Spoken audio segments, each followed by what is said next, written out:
Pickaxe. 5, 4, 3, 2, live, Michelle. Hello, everybody. Welcome to episode 914 of the Video Game Outsiders podcast. I'm one of your hosts, Michelle Madison. And I, of course, am your John Jacobson. And I am Generation Rye. How's it going, everybody? What's up, intern Rye? It is What's up? Donkey Kong night. You guys are going to talk about Bananza. I know you both played and are excited to dig in. Ryan, yeah, this is a giant fucking round. This is like the most important round table of the year, honestly. Oh boy, it's let's John's face facts. game of the year.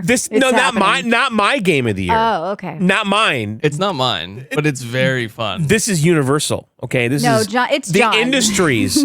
This is all the right. industry's game of the year. Okay, we'll find out all about it because I know, John, we did a lore episode about Donkey Kong and Pauline. I actually learned a lot. Like Cranky Kong was the original Kong who kidnapped Pauline, and he was the original Donkey Kong in the arcade game. Yep. Yeah, we broke it down. So, and by the way, things are changing, Michelle. They are, but for the better. I'm really actually excited about this. Yes. So Libsyn is being phased out. We thank you guys so much for supporting us if you've been a premium subscriber on our app. It is being phased out, but we found Supercast. And Supercast is great because you can listen to our bonus shows that we do every week, the 20-year back catalog, and ad-free VGO in your player of choice. Okay? That's right. So you can listen on Which Spotify. one, Michelle? You can listen on Apple Podcasts. You can listen does on it Google support Music. YouTube Music? Yes. It supports everything, okay? Browser? Overcast. Wait, browser? Yes, there's browser players and all that Are too, you but nobody telling me wants that the anymore. entire 20-year back catalog is on this new service already, ready to go? Yes. And all the bonus shows? That's even right. the ones it's we there. did today? We worked together with Supercast all last week to make this happen for you guys. So if you want to support us, head to videogameoutsiders.com, hit that red, juicy premium button. It'll now take you to Supercast. It's dripping more than ever. Like, if you've been there before and just looked at it, like it used to be kind of dripping. It's kind of pulsing now. Now it's like really fucking dripping. Yes, like, I'm not kidding. Like, guys, we have stepped up the drippingness like a lot, right, Michelle? I mean, we invested in we did. I redid the whole main page, like the little preview windows. And we hired a guy on Fiverr to like just really amp up the drippiness. Yeah, I got a button guy that I work closely with. Now listen, until our 20-year show at the end of August, which by the way is going to be the last show of August, show up on Twitch if you can, we are having a 5% off both the monthly and yearly subscription on Supercast. So hell yeah. Please, you can, guys, if you sub on Supercast, go in and support us there. Cancel Libsyn. Don't worry about it. You can contact them if you purchased a year there. But Supercast is ready to go, all set. I'm so happy. Ready to rock. And you can listen on Spotify, like Michelle said, Apple, Google. Everywhere. And then basically you sign up, and then there's a big pulsating plus button.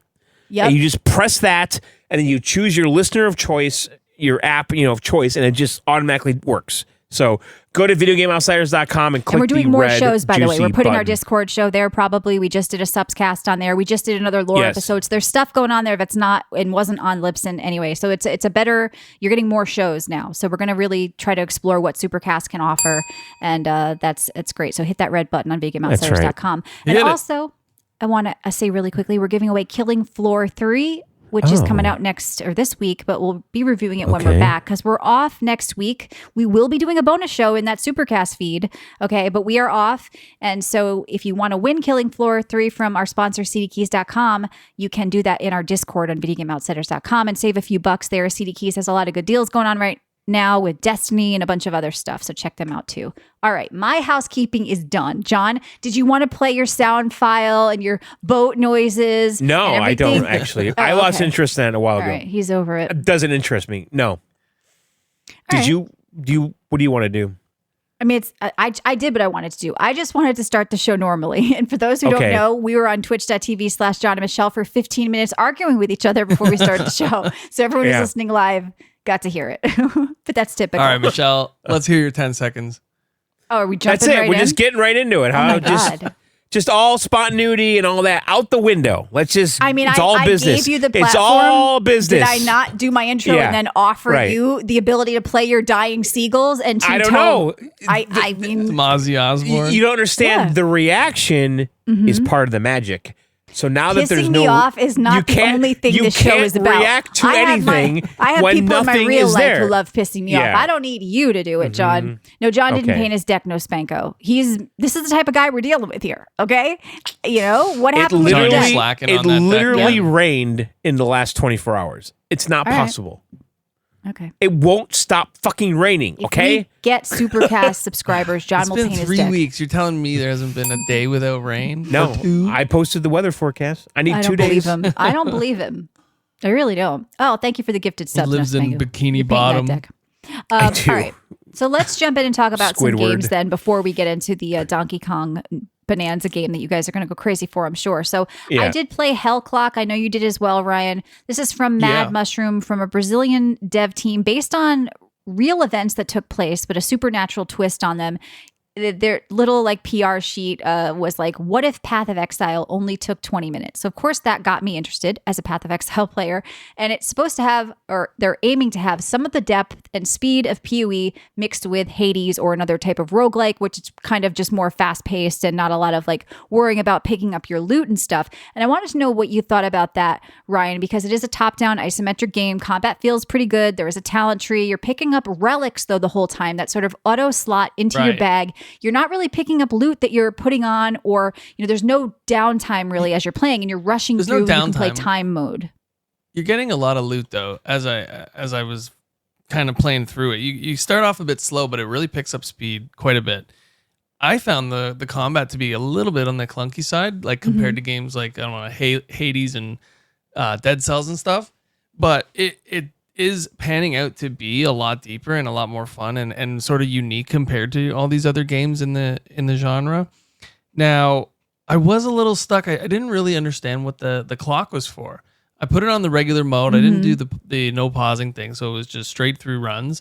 And I didn't really encounter the clock ticking down. Did you? Yeah, so I did that at first, and I noticed something similar. So I just put it on untimed mode from there on out. Okay, but the thing, what I relaxed didn't mode. what I didn't like about it, this is like my complaint about it, is that I want loot to drop. I want to feel excited. Right. No actual loot really drops. It's just relics that auto slot into your bag and auto upgrade. And then when you come out later, you then go to like home base and you can upgrade stuff or get different types of relics for your bag, which are like basically an inventory. See how many you can fit in the inventory. It sort of looks like Path of Exile too, if you're doing a trial and you're trying to see how many you can get, whatever. But like for me, you unlock the bell and all that too, right? So the bell is the massive skill tree. Right. The skills are great and you can change your skills around, but where is my loot? If you were going to sell me on an ARPG, I know it's an ARPG roguelite, I want more actual loot droppage when I'm playing and being excited when something drops. You're just blowing through these levels. I don't know if you may have There missed isn't, or though. if you're There's just mixing, one like, thing at the boss. No, it's not. Yeah, but that thing you get from the boss, you can go back and equip it in your bag. And, yeah, but and that's you can one expand loot that drop. backpack. So you don't really play ARPGs. So let me explain to you what I happens. haven't for a long time. But Okay, I what's the have last one you played? I played a bit of Diablo 4. Okay, so when you play Diablo 4, and not one of my favorites, but for people who don't know about ARPGs, loot is falling out of your ass. It's all over the floor. Yeah. It's in your bags. That is what ARPGs are generally about, is the loot drop. Of course, the crafting later. And here there is really no loot, but like one off the boss. So as you're killing these guys, Ryan, like stuff should be dropping, and it is. Yep. What it is are these little things that just auto-equip into your bag and auto-replace each other. It always takes the best one. You're not like, wow, that's a really good helm drop, and putting it on. Your character has no actual loot it's wearing. You're swapping around. So for me, if you're going to give me an ARPG, I actually want the loot. Now, what I will give them is, though, it does give you an element of speed. You're kind of rushing through. Loot droppage is the technical term. Thank you, Badger. No, I feel like they streamlined that whole. Yes, they streamlined the whole loot stuff, and then you get your relic at the end of a boss fight, and you progress that way. And then when you die, it's boring all the way till then. Progress. You're just but I don't know. I've gotten to a point where my runs start off insanely crazy, and that's what I think the timer is going to come into play, because you're going to be able to get further and further with your timer, because you're going to start off OP as heck and then just get through slow. Like at a good pace. I mean, I'm blowing through you know? fast. That's not the problem. I'm saying that I want to be more excited as I'm killing stuff. I want drops. Yeah, I you want that more dopamine things. hit. Yeah, exactly. That's what I love about, I mean, in PoE, I liked juicing maps, as it was called. And then there's all these drops as you're killing mobs and shit's hitting the floor and sounds are going off and your loot filter's blown up. You know, like that is the fun of an ARPG. And so they took out some of that in this for the sake of streamlining it. So it's more about easy, accessible, don't have to worry about it. We'll put the best thing on you. We'll upgrade something easy for you. And yes, there's a little kind of drop at the end. And then when you're back in home base, you do the typical talent point thing, unlocking skills and stuff. But I want more of that within the match itself. So that's just my personal preference. I don't think it's bad. Right now, there's 3 acts. There's going to be more. The end game is not there yet. It's very early access. Do I think it's worth supporting? Do I think it's one to watch? Yes. It's one to watch. I agree as well. I feel like they're leaning more on the side of roguelike than ARPG. Yes. But they really took a lot of those elements and, like we were saying, streamlined it. I don't know, I played on Steam Deck and on my PC. Both felt great. Steam Deck was a little bit, I lost a little bit of frames here and there. And it did feel clunkier than I did on PC. But the combat is a little stiff too. Like your guy, it's more ARPG where you point and click, point and move. Like, did you play with the tap and move? Is that what it's called? No, I played WASD. You play WASD? Okay. Yeah, I would never pick mouse I wanted to play click. WASD. Yeah. But even with WASD and controller, your guy almost stops every time he does an action. Like, he does stop, which is very ARPG, Are you holding down I find. shift to hold him still to do it? No, I was every running time and hitting. I shoot, he doesn't, like, he has to stop to use his weapon. I don't know if there's a bind It depends I'm on what missing. you're using. I mean, there's certain moves where you do move, like the spinny knives move. You can completely, warrior whirlwind through them. But yeah. So yeah, it's a John's cool game, bored. though. I'm definitely He's going to play chatting more. with everybody. John, what do you think of Hellclock? Is this something you would like? I think it looks very generic to me. Just looking at this, having not played it, of course, but it looks very generic to me. It looks like everything else.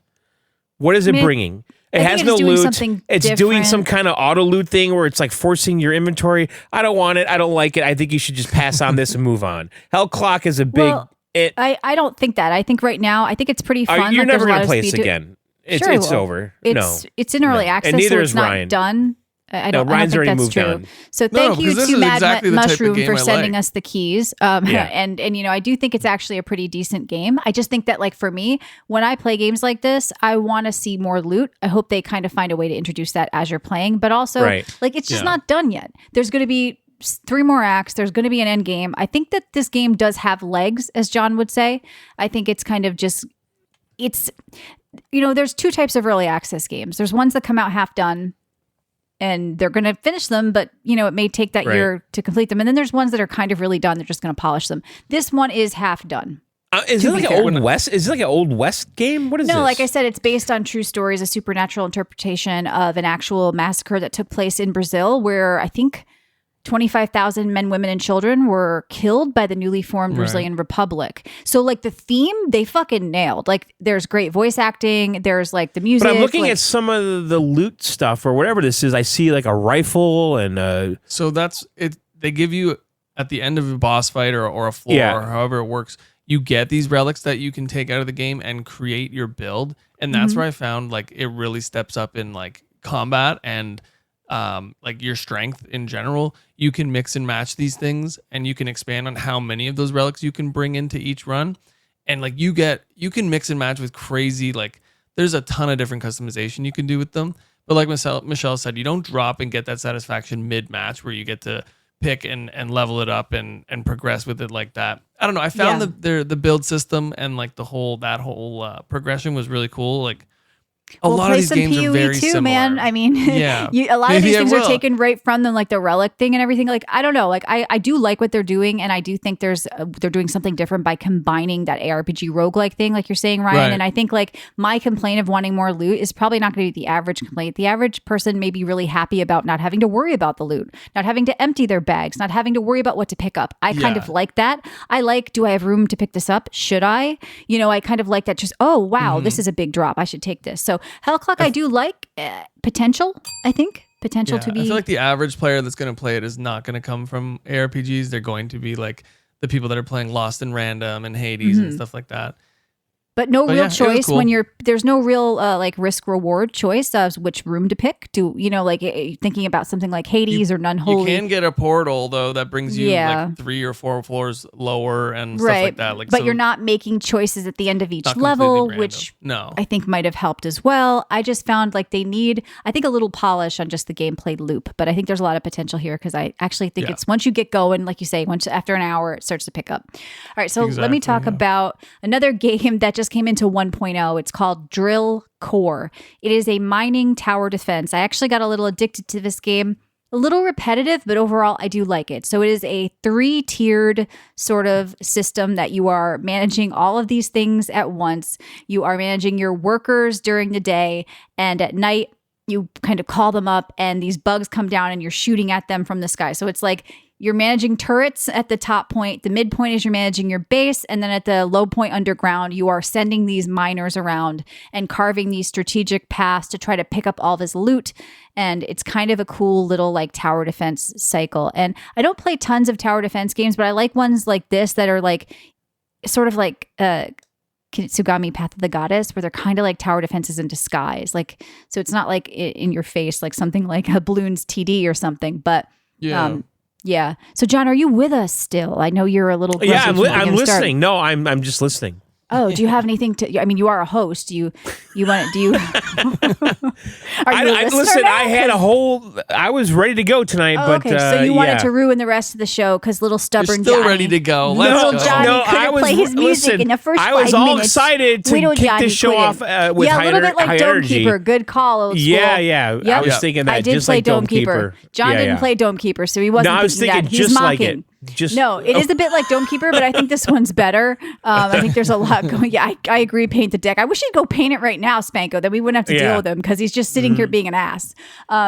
But no, Looks so like I do there's like. a lot to this game. There's a lot going on, and there's meta progression when you're outside of the main matches. That's kind of overwhelming. But yeah, like you're kind of managing 3 different things at once and constantly moving around, like doing a bunch of stuff at once. But there's a nice flow to Drill Core. So $15 or something. I think it's definitely worth it, but it will get a little repetitive, I think, after a few hours. But it's one of those games I found myself that I was going back to throughout the week. So check that out as well. Yeah, okay. Suck my non-existent penis, John. All right, and I just am said great. Yeah, I'm being I know supportive. What that great I'm into means. it. You're not being supportive. You're being a dick on purpose because you couldn't play your Dying Seagulls and Ozzy Osbourne copyright strikes at the start of the show. That's what's happening. Just a few more weeks to 20 years, Jedi. That is true. If we make it. That's right. If we make it, yeah. Poor Ryan. What did you step into? All right, so I am just actually drinking I love it. Water with lemon. Real lemon, John, not true lemon. Real lemon. Wow. Real stuff. I know, the real stuff. I broke out the real stuff. Yeah, buying tonight. real lemons, it's a bit of a liability, though, because you got to use them in time. Yeah, they go bad. I tend to buy too many of them, and then they get all weird. And I'm buying them in singles, not in bags. So okay. Yeah. All right. I believe in you too, Badger. Thank you. All right, John, what did you play other than Donkey Kong? Well, okay, so Wildgate came out. Mm-hmm. Remember this game? Yeah, yes. I saw that came out. Is this Mike Morhaim's game from Blizzard? Yeah, so I tried like the preview of it like a month or 2 ago, and did it come out today, right? They gave us a key. Yep. So, all right, this is kind of an interesting game. I feel like I need to play this a whole bunch more, but it's a PvP multiplayer shooter, and I guess you could say it's like a ship of space. Okay, here's what happens. Okay, you're in outer space, okay? Everyone is on a spaceship, okay? You have teams on spaceships, right? So I think there's 4 or 5 people on a team, and there's like something like 4 or 5 ships. I don't know exactly the numbers, but everyone spawns in their own ship, and you have to basically maintain the ship, upgrade it by going out in space, looking for parts and shit, bringing them back to your ship, and at the same time, the other players' ships are attacking you, and everyone's looking for this orb that you need to get to the exit when the exit opens to win the game. Does this make sense? And it's like it's chaos, and it's actually really fun though because there's a lot of fuckery going on in this game, which is kind of what I like so far that I played. Now, when I played it last time, now, can you define fuckery? Yes. So basically, your team is in their own ship, okay? You're navigating through space, and you might see an opponent's ship in the distance, okay? And you can decide to exit your ship, and you have like a jetpack on that you can float through space. And you have a grappling hook. And so you can decide, hey, let's go board their ship and kill all of them and fuck with their ship. And you cause damage to their ship, and there's fires everywhere, and they're trying to put it out with their little repair tool and stuff. And at the same time, you're trying to find parts that you can bring back to your ship to upgrade all your equipment. And everyone's ships has gun turrets. One person can be the captain. One person can send an orb out. And there's all these different roles that you can have. Or you could just kind of go rogue, like I was enjoying, and just kind of cause fuckery. It's like, you know what? You guys are doing this. I'm just going to leave the ship and float around space and wait for so a you bag. mean not be a team player and go off in the corner and do nothing and be a detriment to your team. I said fuckery, didn't I? A lot of people are describing. I said fuckery, right? So you can just cause like chaos and board someone else's ship, and the other team's doing their thing. They're piloting, they're controlling the turrets, and you sneak in their ship. They don't know that you're behind them, and you just start wasting the whole team. And so basically, to win the game, you have to get the orb to the exit when the exit opens, or everyone can just kill each other's ships. And I think what's going on here, though, is that no one really cares about the orb.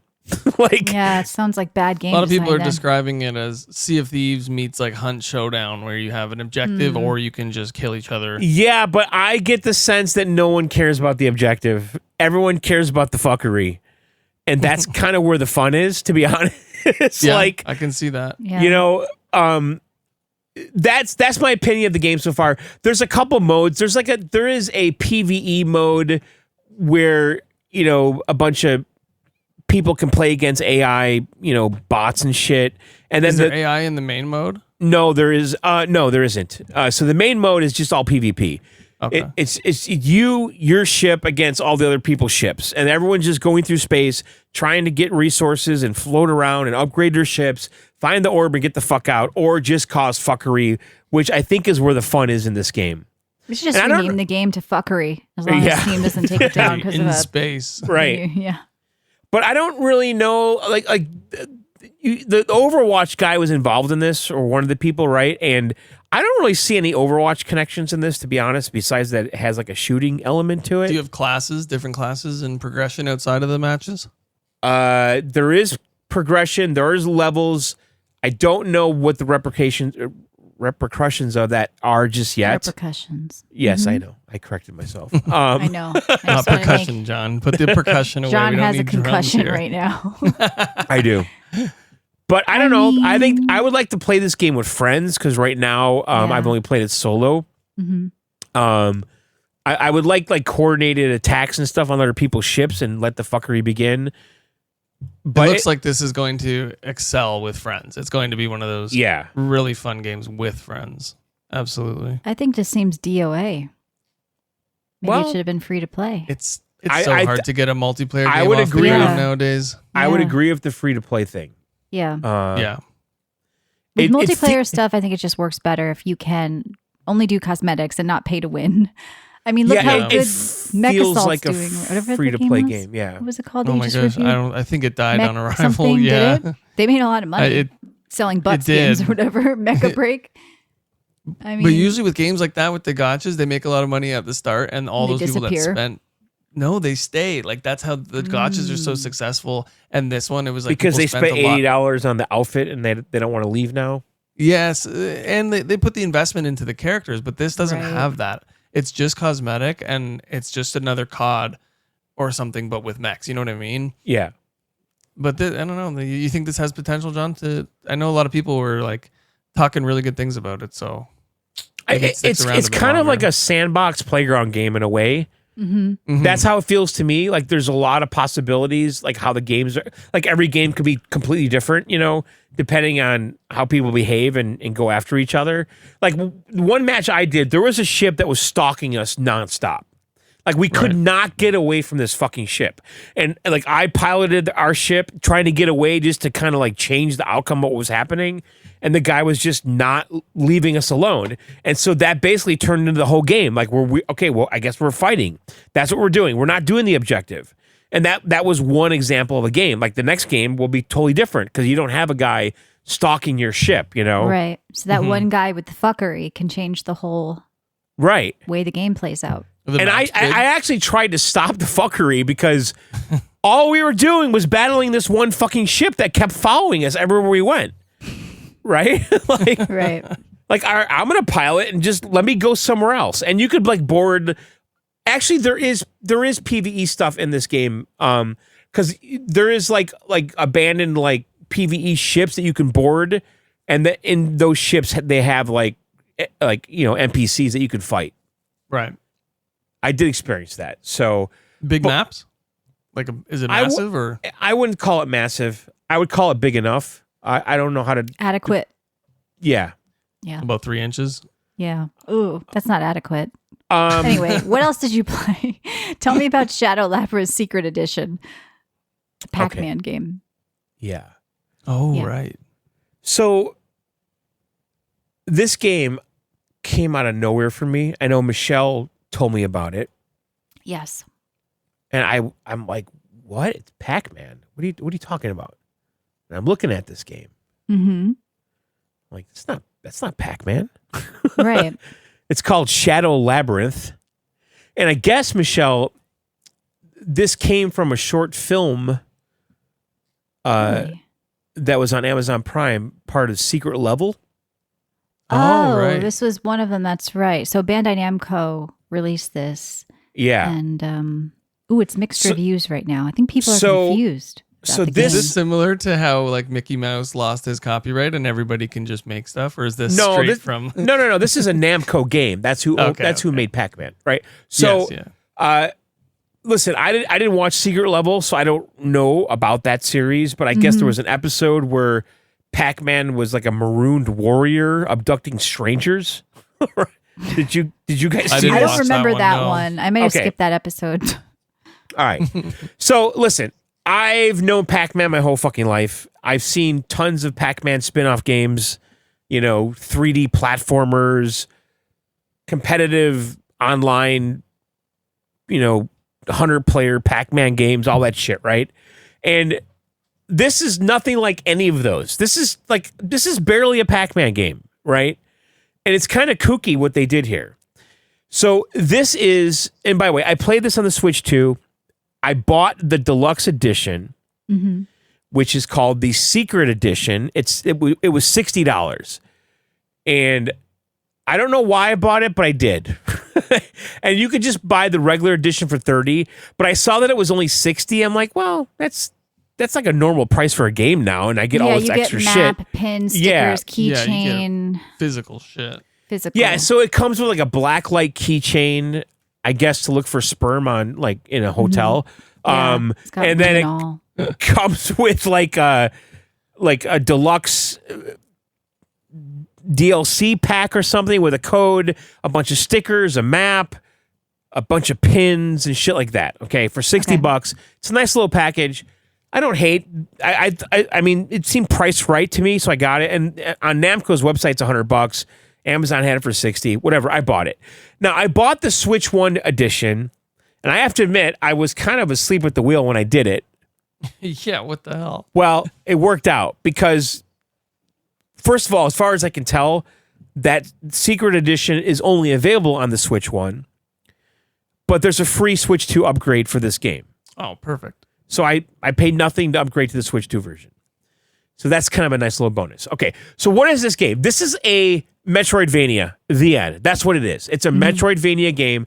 The artwork style was a little off-putting when I started because it seemed very simplistic and almost like Flash. Remember Flash websites and stuff? Yeah. It looks like most Metroidvanias, though. I feel Yeah. like it Yeah, kind of reminds like me of Mandragora. Hollow Knight and Yeah. Mandragora.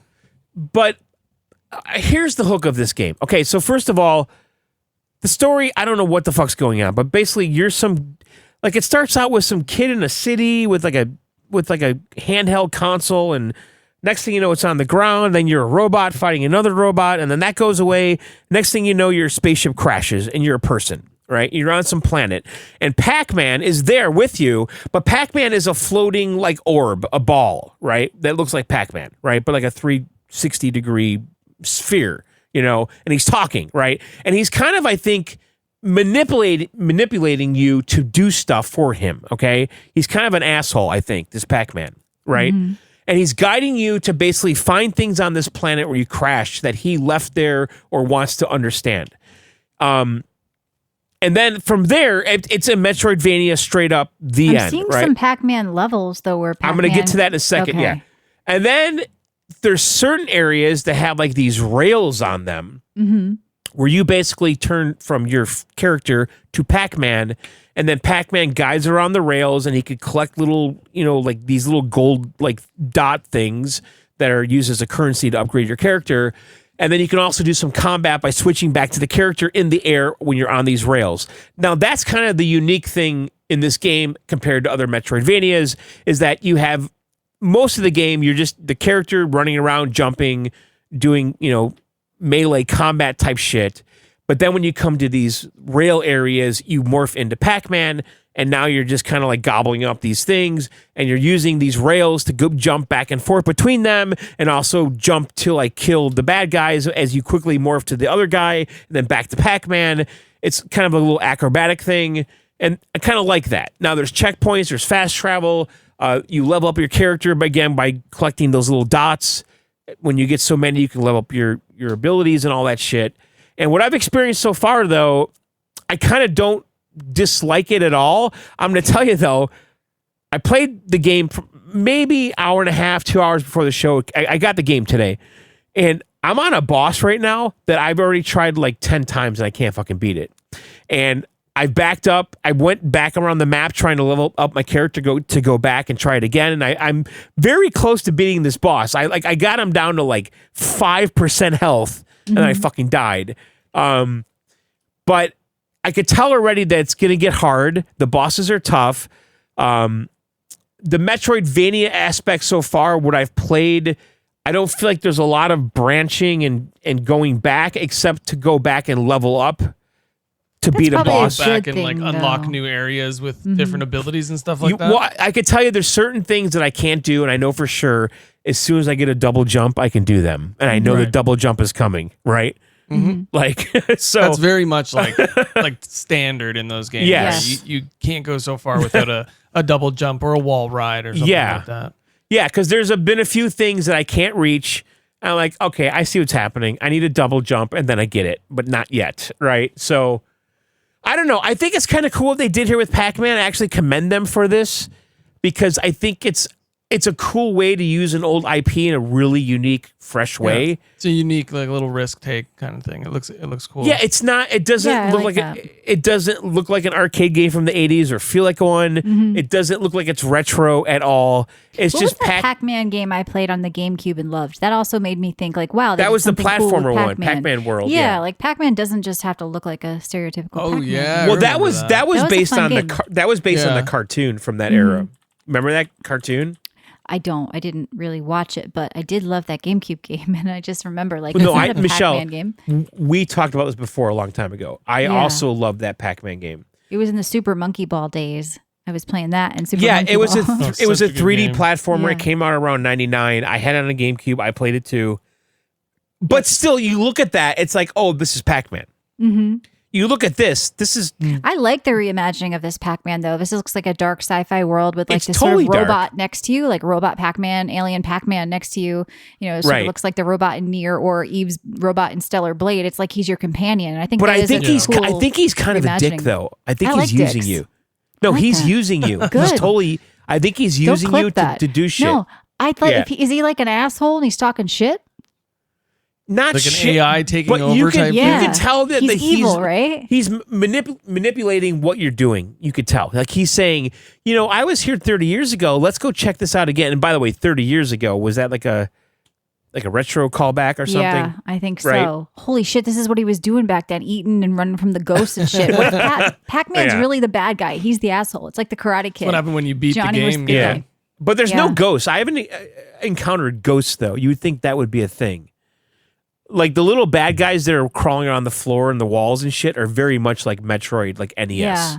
Like they're little porcupine I hope we little see creatures. more stuff like this though, like really reimagining old like IPs in a totally different way. No, I totally agree. And listen, the standard game is priced right at $30, 100%. I paid more and I got a bunch of shit that I'm never going to open or touch, I think.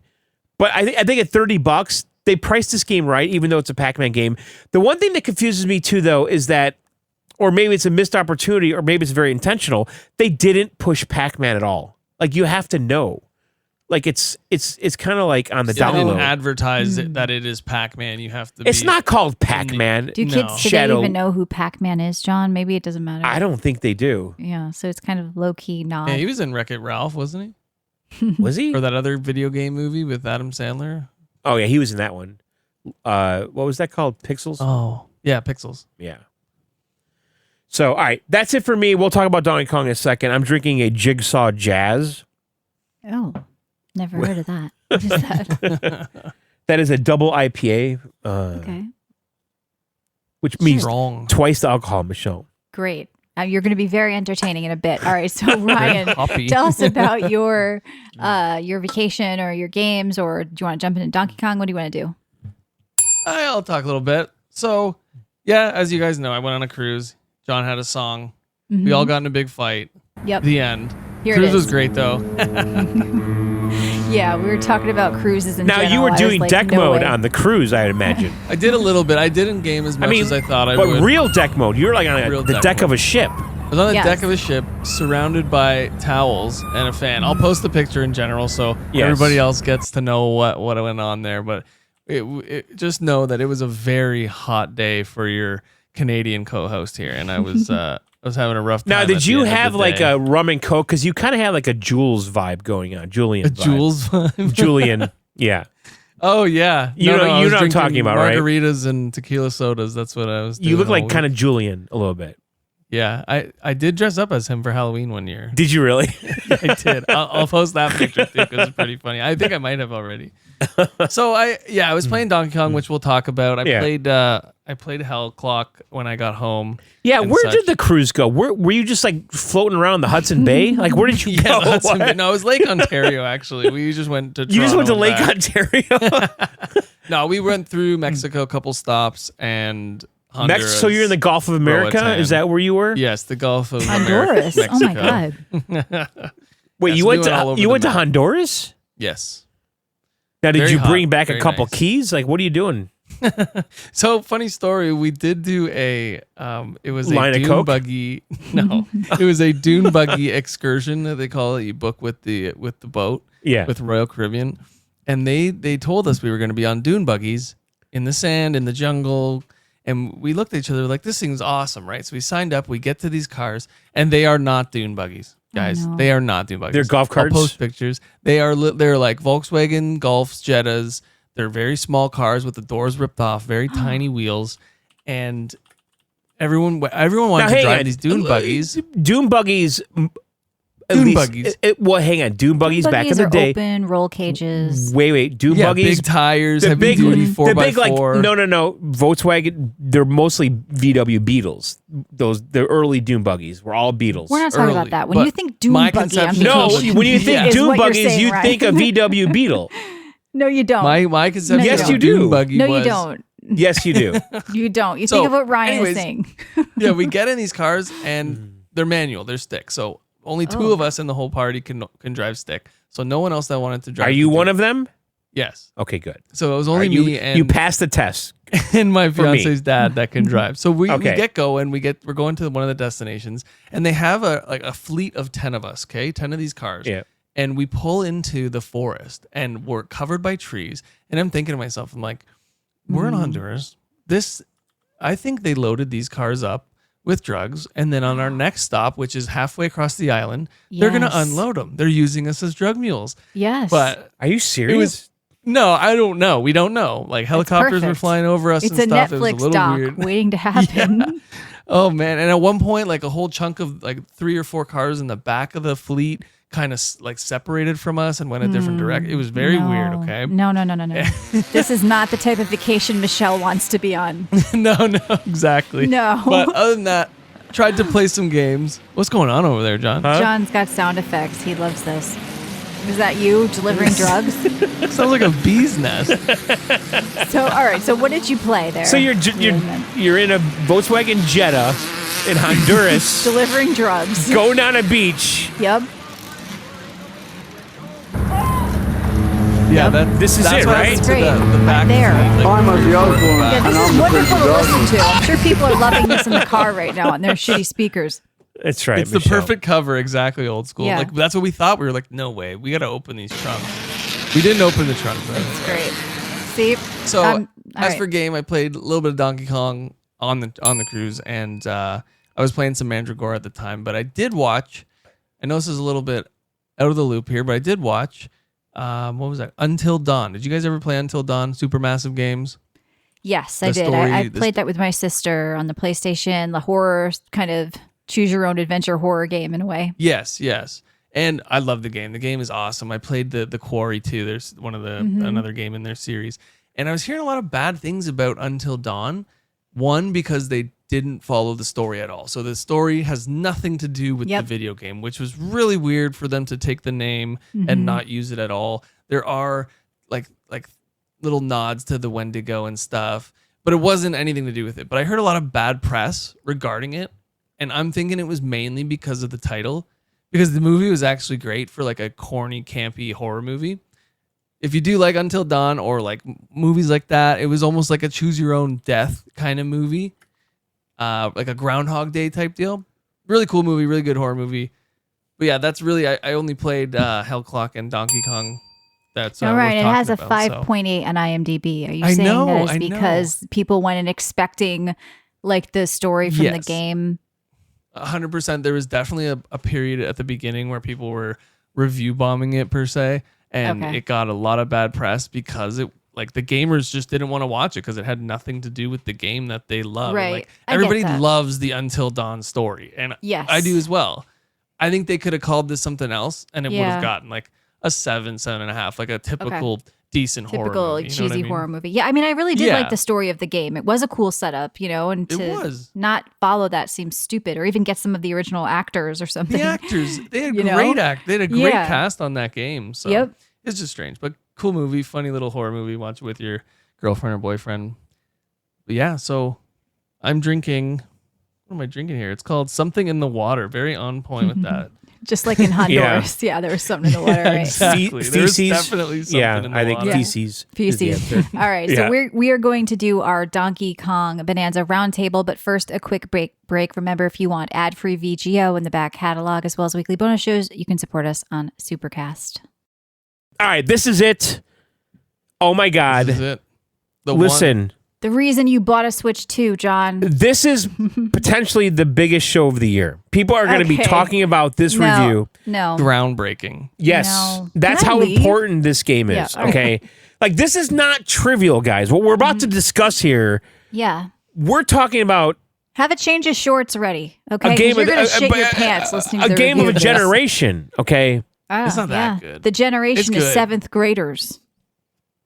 I don't think so, Michelle. I gotta disagree. It's made for Okay, everybody. listen, don't got a little bit of do error. Listen, not. if you're going to start off like this, don't expect a little sass back. You could have just let in. No, to, no, you know, but I don't want it's like, here's the Ryan getting to review. the finish line so fast, Ryan. What okay, why are you trying to police Ryan? You're so rigid, John. no, Yeah, what happened because to no he's rigidity? he's right Yeah. away. He's showing his hand, his cards, all of that stuff. I don't Okay, think he did anything. no, he did. He's like, oh, it's not quite that. It's not that. That's too So much. then your hand is this is the game exactly. of the century. You opened up no, the no, game no. of the ever.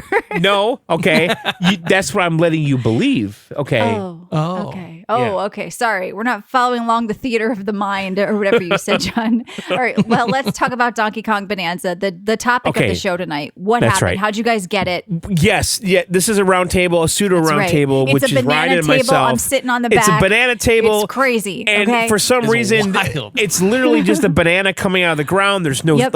there's no stool. Oh, There's nowhere to straight up? sit. I broke Straight It up? goes actually. right in our Okay. buttocks. Okay, Oh, everyone no, just I don't have the frame for that. John, you Okay. take this one. all right. Well, All right. Where'd you so get it, John? Donkey Kong. I think I bought this at Amazon. Yeah, I'm pretty sure I did. Okay.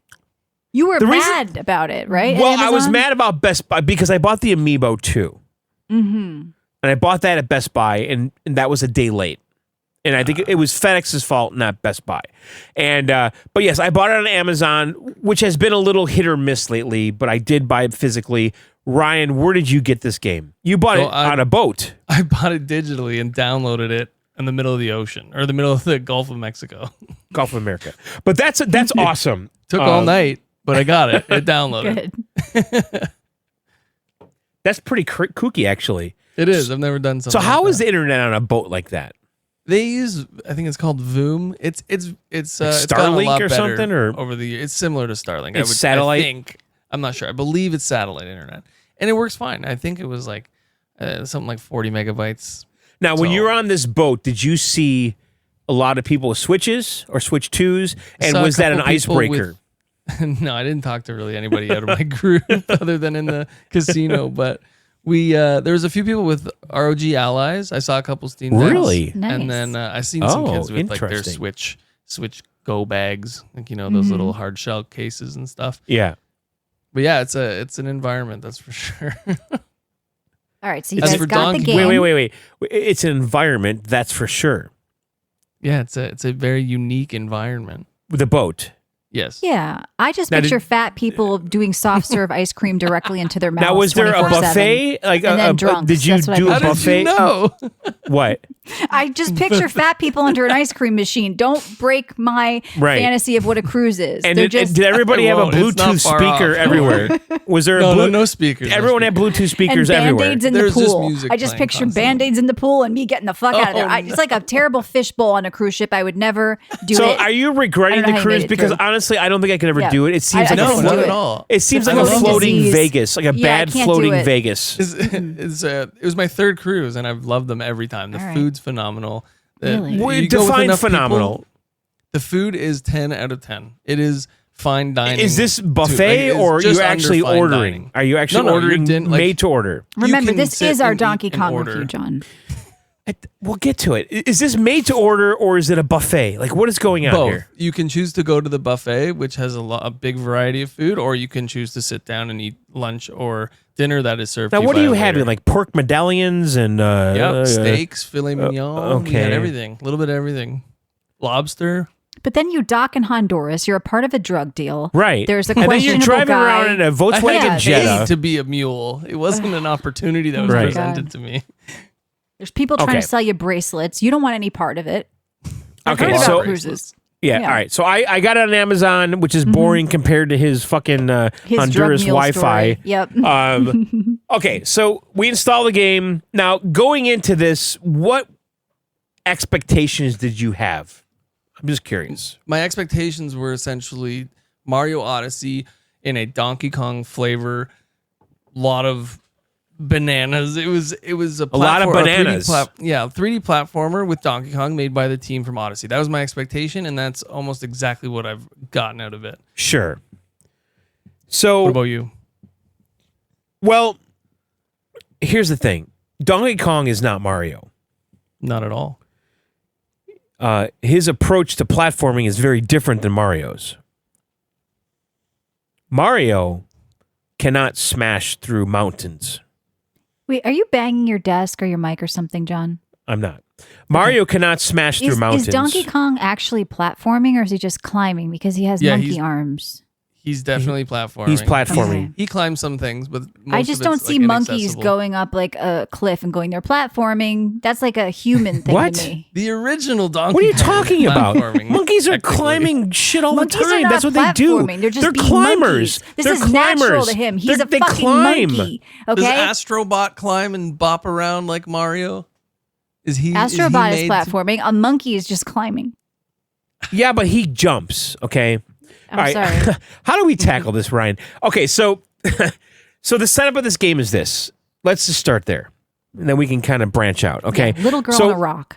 So there's some kind of like evil monkey corporation or something that's going on here.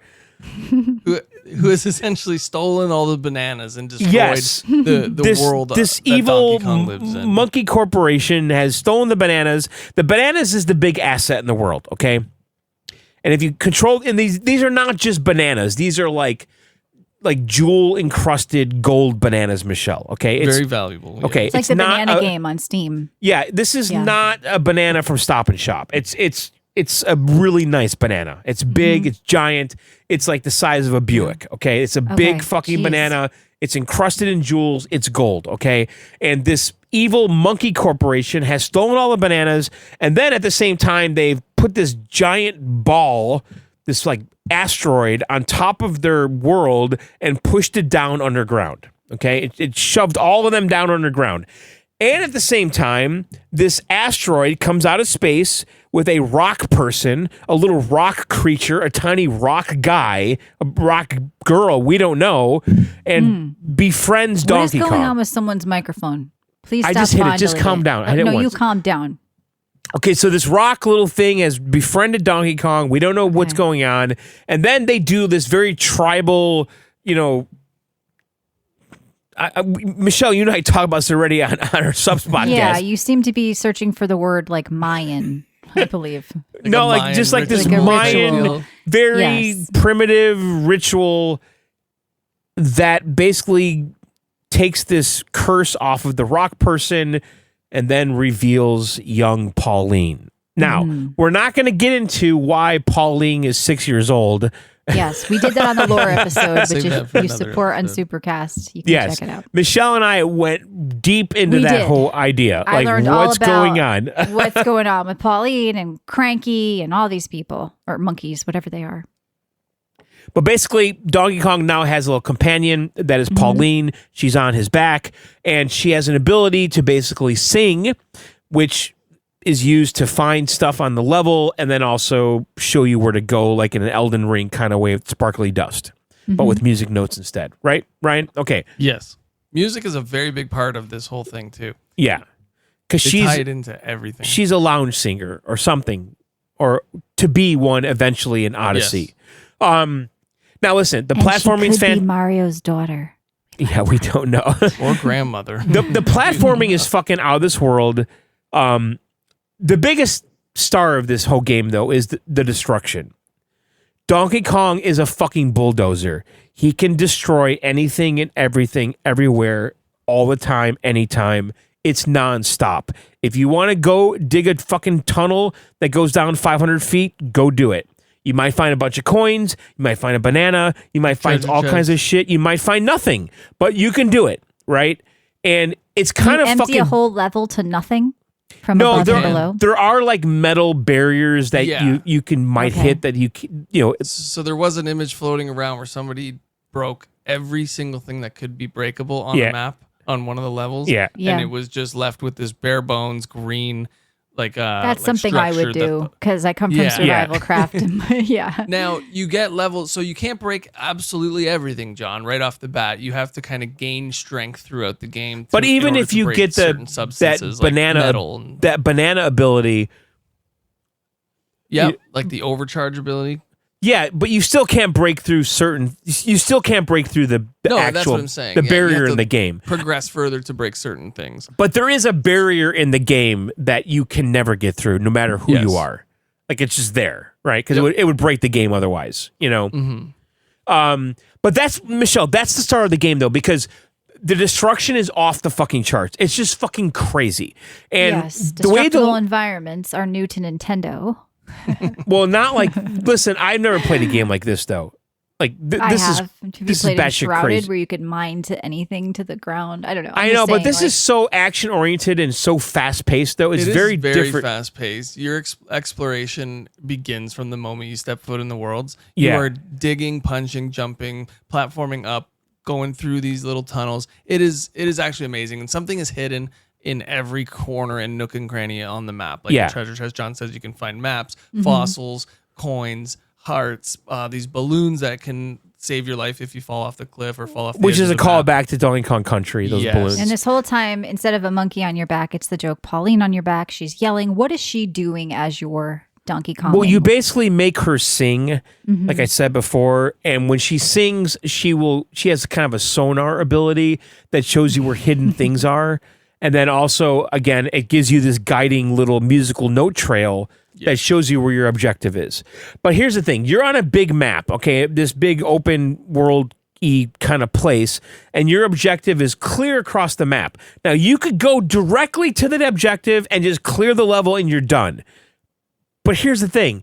There's 30 things to do in between there that are optional. Mm-hmm. And you will spend 3 hours doing them on the way to that objective. The collectibles are really... It's similar stupid. to Odyssey, right? So you have about 30 or 40 bananas per level, and each level has 1 to like 3 layers of what I've seen so far. Right. And between them, you're searching for bananas, the fossils that you collect, and they the side unlock challenges the too. and stuff. There's the side challenges, yes, where you go in and you get more banandium, I believe is what it's called, the bananas. Yeah. Which is like a glass or a banana diamond, like John was saying. Why call it banandium and not just call it potassium? Oh, okay, Michelle, you Michelle. should have wrote What? this damn game. I'm sorry. I'm just saying. So old school saying, is it like Minecraft at all, where you're just down digging, building? Okay. No, Yeah, it's no it's one, 'cause just you're it's not just, building It's or collecting. destruction. Okay. It's just Just destroying. destruction. Yeah. And but the world though, the way it's designed again, you have a clear objective that's part of the story, and then all these side things along the way. And there's so many side things. It's stupid, honestly. Like I actually was getting sick of doing the side things over and over again, because it's like, because I kept thinking to myself, should I just go to the fucking main goal? But then I find like one of these portal doors, Michelle, that you could open, and if you make her sing, she'll open this door, right, that you can go into. And now it's like a separate like side challenge, all instanced. It's like the paintings from Odyssey, where it's like a separate puzzle or a fight or a collectathon or something quick. Right. Takes about But there's 3-4 tons minutes. of those between the start and the objective. So let's say you collect banandium or whatever you guys said. Yeah. What do you It's do for the with that skill tree. currency? It's Your for the skill tree. Yeah, Okay. that's the skill It's for the skill tree. Okay. So Donkey Kong can be upgraded in a gazillion different ways, like his health, his damage ability, His strength. He can learn a double jump, like jump off of a rock. Similar. I keep comparing it to Odyssey because they did take a lot of characteristics from that game. So Mario used to be able to do like a hat throw, skip, and a jump to give you like an extra long jump. And there's something similar you can do when you get certain abilities from Donkey Kong. You can surf on your rock, jump, throw the rock again, double jump off of it. So you get to really far to reach places where they do hide bananas. That's kind of and better, by the fossils way, and than the stuff. hat jump, by the way. It is way better. So you're saying it's reskin Mario Odyssey. They just swap bananas. It's not for something reskin else. Mario. The hat's It's not. now a thing. It's not reskin Mario Odyssey. No, basically, Donkey Kong can like grab the earth below him, rip it up, and now he's got this giant mound of dirt, and he could surf on it. Okay, Use it as a weapon. he could use it as a weapon, How does it or he stick could, together while he's surfing on the dirt? or he can throw it up in the air and then use it as a double jump thing. Like he throws it in the air and jumps on it. It's totally different than the hat. so it The looks hat like was dirt very instead of a hat. complicated. To The hat do was a that pain extra in the jump. ass for a double jump. Yeah, I but remember in that. This one, Okay, Yes. so the hat very was integrated clunky. They've into the refined game. it to now dirt mounds that you can jump on, and it feels good. Compared to, here's the thing, and I want to say this, and I've been thinking about this a lot. Okay. And Brian, you tell me if you agree or disagree. I'm okay either way. Okay. This feels like a game that has existed for the last 30 years. It's like it just seems like it's always been here. We've always known about it. Is that We've good? all played it. Yes. It I've just played seems like a new it's game that feels like a 30-year-old game. No, it feels like a classic. Like within like an hour or two, you just feel like it's always been this way. It's that good to me. I don't feel that way. I do. Don't feel that way. I do. The way I felt diving into this was similar to how I dove into Breath of the Wild for the first time. Yeah. There, like you said, there's your objective all the way across the map, and you know where it is. Yeah. And in Zelda, same thing. You know where it is, and you have to go there. Right. But you get distracted at every corner. Yes. That it's almost overwhelming. So it could take you 3-4 hours to get to that. Well, that's what I was objective saying. just Like because of your exploration. you could just go to the objective or deal with every fucking thing in between, which is all optional, really, right? Right. Now, I saw someone say online, and I don't know if this is true, that this game could be completed in 4 hours I believe it. if you just ignore everything in Yeah. between point A and Because I point B. don't think there's a. Yeah. You know how Mario had the moon cap? You had to collect a certain amount of moons Yeah. before you could move to the next one. I don't think they have a Banandium cap. Like you could progress, beeline the story, and complete it as fast as you want it. But I feel like you miss a good. But that's portion not of the what game, makes though. this game Right. unique. Yeah, exactly. Yeah. So, all right. Anything else you want to add to this? I'll say this: the amiibo thing. So I got the amiibo, which gives me the diva dress, which Michelle, Yes. I've been unable to use. Just so you know, I need to get to a specific level. And by the way, you are going down, down, down to the core of the earth Yeah, you get real deep. And every level has like a level number. And they're not in order. Don't make sense. Yeah, they're not in order. Okay. At all. And supposedly on level 802 or something, there is a crystal statue that looks like the amiibo, Michelle, and that's where I redeemed the diva dress. Okay. Can I get that without purchasing the amiibo? I assume you can at some point. No, I don't think so. And pay to win. if you just use the amiibo randomly in the menu, you go to amiibo and scan it, just a bunch of resources fall out of the sky, kind of like Breath of the Wild, where food would fall out, Which is typical with the amiibos and the scanning. You get them in Zelda and all that, and Mario and stuff like that too. So far, the amiibo, not worth it unless you want a Donkey Kong statue on your desk, which I guess I did. So,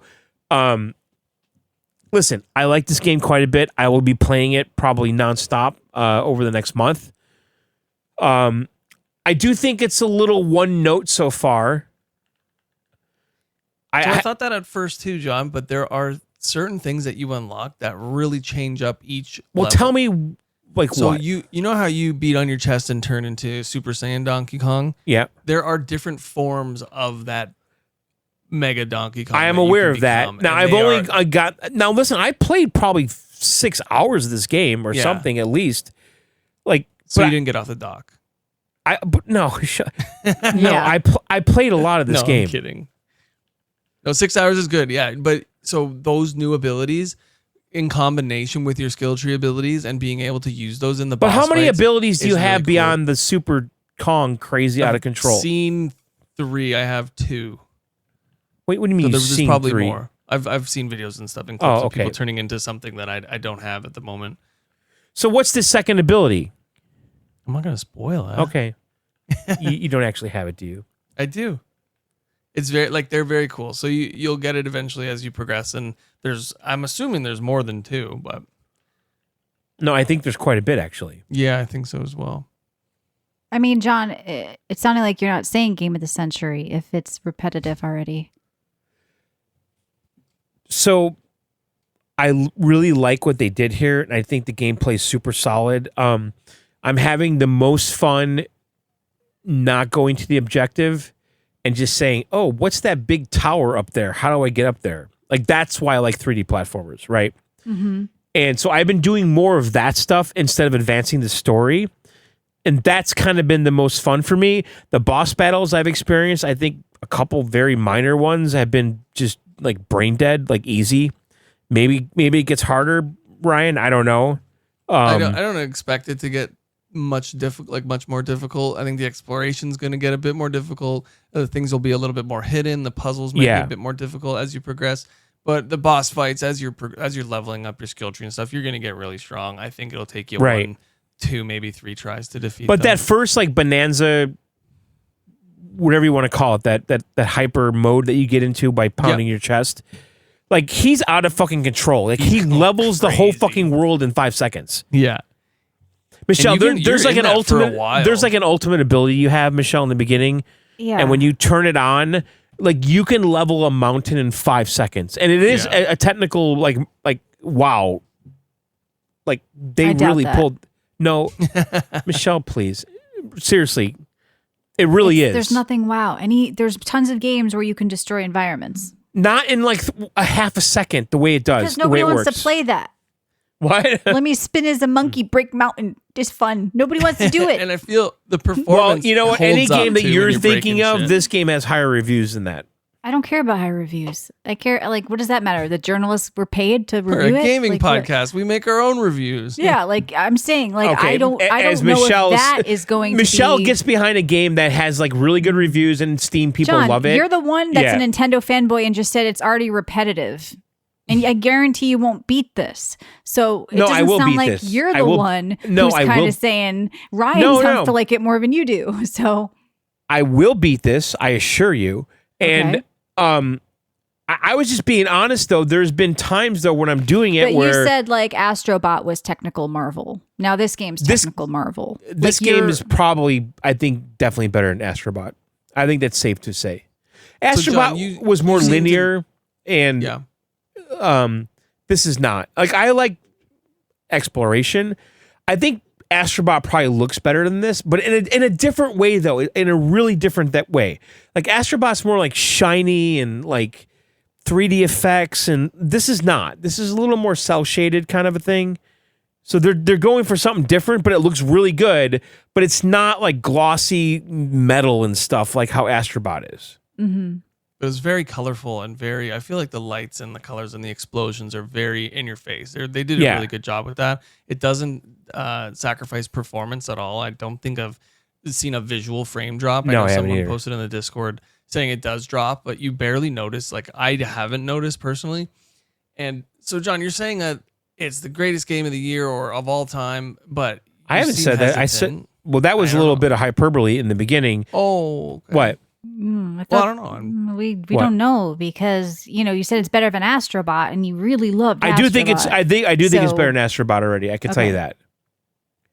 But my setup of this review was definitely like I was being over the top because I'm seeing all these 10 reviews everywhere. A lot of people are praising. Yeah. But I'm being honest when I said some of it has felt a little repetitive so far. So I'm waiting for it to really change up at some point. But I never heard you say that Astrobot was repetitive. Oh my God. And John, what makes this better than Astrobot? You said it's repetitive, but you said that you went into it almost like it was a game that's been around for 30 years. That's how I stand behind that, by the way. So it can't. I don't know. I think I feel like this is a game that has been around forever, and it just seems like something that's going to be here forever. And there's going to be a gazillion sequels, and this is going to be like the mold for something else forever. Right. I do believe that. If you own a Switch 2, this is a must-have game. I think it's a very well put together game, very fun. You can dump a lot of time into it. It's a great step for the Odyssey team, and after playing this, I'm very excited to see what they do with that Odyssey IP. I think that's going to be a phenomenal game if it ever does come out, if we ever get any news on that. Yeah. But yeah, I enjoyed it. I don't think it's my game of the year, game of all time. Clair Obscur still holds that spot for this year for me, but it's very fun. And if you own a Switch, pick it up. I think you'll like it. Yeah, I know some people with Switches that are just like, I don't know if I want to get that one. That one seems like, I don't know if it's Pauline that's deterring them, or they're like, it seems kiddie, or what do you even do? Pauline, he just breaks rocks. It's not kiddie though. It's if you like 3D platformers. Well, yes, it has like a Pixar kind of like story thing going on. That's very, it's Nintendo, right? It's so very it well executed. But here Nintendo has stepped up their game completely with cutscenes and character animations, without a doubt, with this game. Like voice lines, everything. Without a doubt. Like Pauline feels like something you would see in a Monster Inc. movie. The end. Like it's that good. That's a good comparison. So they've elevated this completely. So yes, in regard, it's a little kiddie because it's very family friendly. And Michelle, the skill tree has depth, and you guys feel it's. I mean, John, when you're saying repetitive, I guess I just don't know what. Okay, so I said repetitive, and all of a sudden I'm like, no, I'm just trying to like villainized. How am I villainizing you? I'm saying that what I'm asking you to clarify your review because you say it feels like a 30-year-old game and it's repetitive. I'm just trying to understand what you're saying. 30-year-old games can also feel repetitive though, so it's not like a knock. I'm saying that I've been doing a lot of the same shit over and over again. I want it to change a little bit. That generally would be a knock on a game if somebody says it feels repetitive.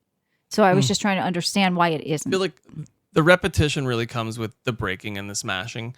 And you do get to break and smash harder substances like metal, and you get to upgrade use yourself. Your skill tree. You use your skill tree abilities. They are there for a reason. When you unlock them, you can progress like a Metroidvania, like you're saying. You go back and you can smash through new things and find the remaining bananas that you need, or the puzzles to get to and stuff like that. Yeah, that may be where the repetitiveness is. Like exactly, progression. Well, you're digging holes, you're killing everything you can find, collecting everything you can find, and then you go back to the surface. What would you like different, John? What would you suggest to break it up? Like, what is it missing for you to break up the repetition?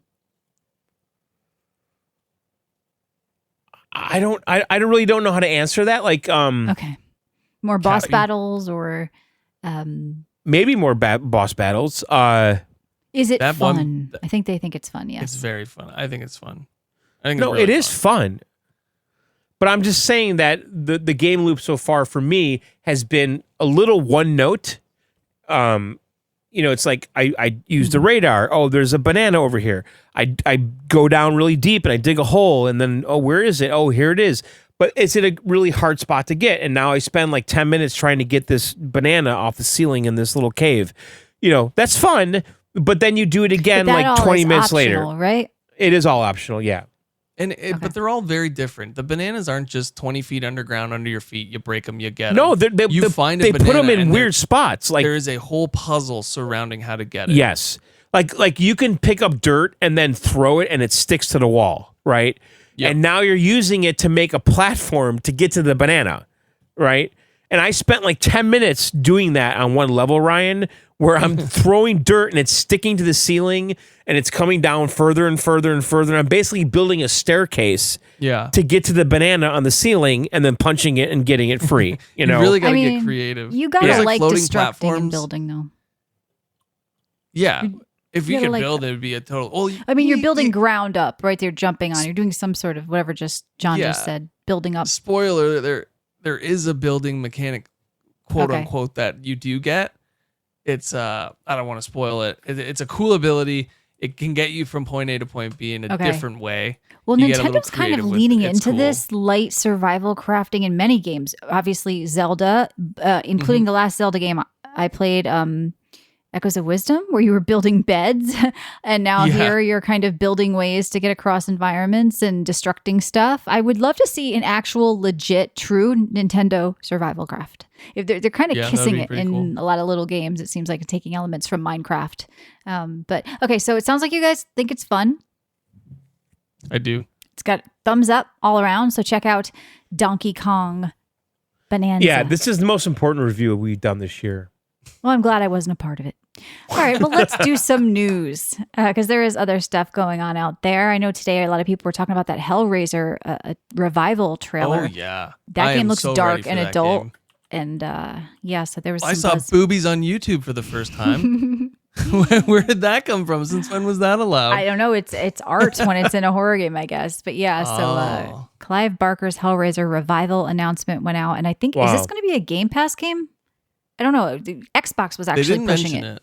But so maybe they just had a marketing deal or something like that. Ubisoft in the news again. By the way, Hellraiser, when I was younger in the 90s, that was a big fucking deal. It scared the crap out of me when I was a kid. Yes, he scared me. Listen, I barely saw that movie. I saw bits and pieces at a friend's house. And it seemed so much darker and sadistic compared to like Friday the 13th and Halloween. Like it Hellraiser just seemed was like out in 1987. Okay, Pinhead. Yeah, okay, that makes sense. So I just remember it being like more evil feeling than the other movies. It was a little less campy than like you Nightmare on Elm felt Street. like you were like joining an occult watching it or something like. That was during the whole satanic panic bullshit Yeah. of the 80s and 90s. But yeah, So everyone was expecting this game to be a multiplayer game, like a PvP, like a Dead by Daylight asymmetrical horror. And everyone was pleasantly surprised to find out it was a single player horror, like RPG or whatever you want to call it. And I think this is going to be the best direction for Saber. They put their foot in the game in a couple different asym and multiplayer games, and they kind of flopped on launch or a couple months later or whatever. And I think this is the perfect direction for them. They've always been really good at like storytelling and really getting that feel to the player, and they are really going to be able to deliver with a single player game as opposed to a multiplayer game. So Saber's doing this. They just did the Warhammer game I liked, Space Marines 2. Oh, right? really? Okay. I think, so that'll be good. Yeah, that looks kind of interesting. I may have to check that out. So yeah, Ubisoft in the news again with a couple of weird statements. The publisher says that microtransactions make games more fun. They also said that Star Wars failed because the brand was less popular, not because people didn't like the game. Off. Yeah, right. Yeah, Star Wars. It wasn't an $80 the Darth biggest Vader. IP in the fucking planet. Like literally, like second. Yeah, we did not reach our sales Second? targets What's bigger because than Star that? Wars is not popular. Pokemon. What Pokemon? Yeah. In Japan, maybe. No, worldwide, Pokemon's the biggest IP in the world. Well, if you're counting worldwide, if you're counting USA only, it's probably not. But yeah, so Ubisoft. Why are you into Pokemon so much? What's going on with that? It's a different generation than you, John. Hang on.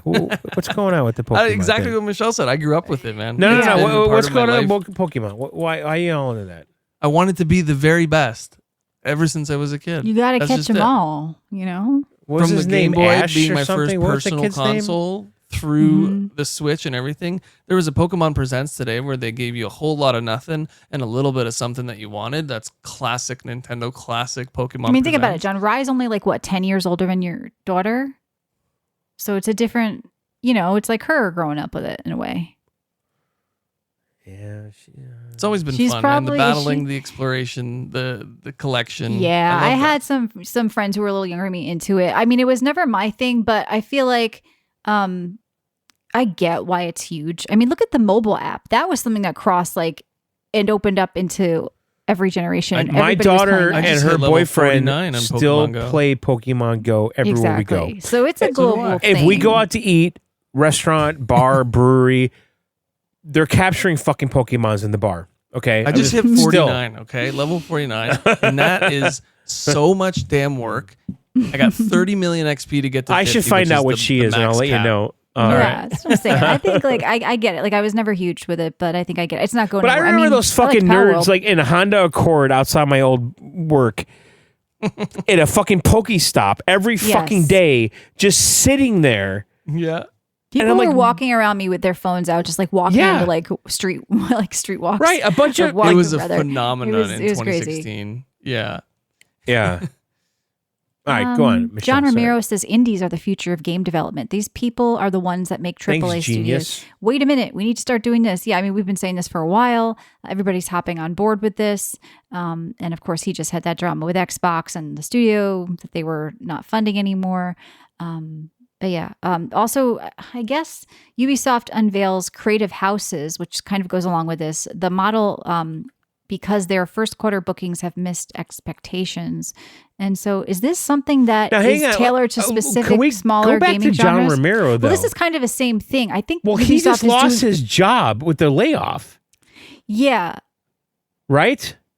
He was a victim a week ago. So what's going on here? Ubisoft is branching off into small little studios to do more small projects. These units will reflect our diverse types of gaming experiences, will allow enhanced quality, focus, and accountability. So Ubisoft is kind of doing another these little small studio, but they did that Nintendo with did.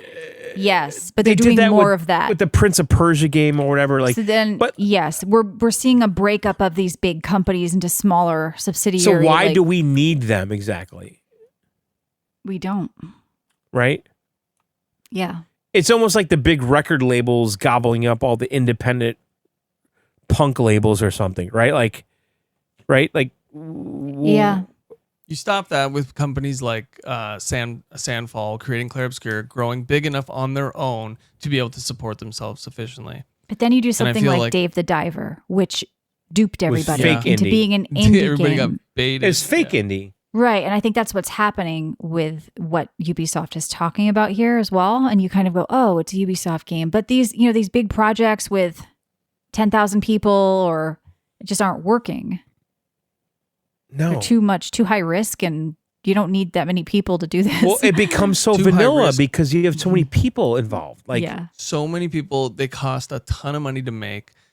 When you give it a little bit more time, that's not the problem. It's not the money. It's not the people. It's trying to make all of those people happy at the same time. Well, no, because there's been big studios before that launched successful things. I think the culture back in the day when these people had no voice and they just did their fucking job. Now they want to the culture of gaming companies has changed though, and the workers as well. And the workers have changed because they want to bitch and they feel like they're entitled to their opinion, and if they feel uncomfortable or something. So Diablo 4, there was supposed to be a really dark narrative. There was actually a really cool story planned, and they ran the guy out because some of the other workers who were working on Diablo 4 thought it was offensive to women.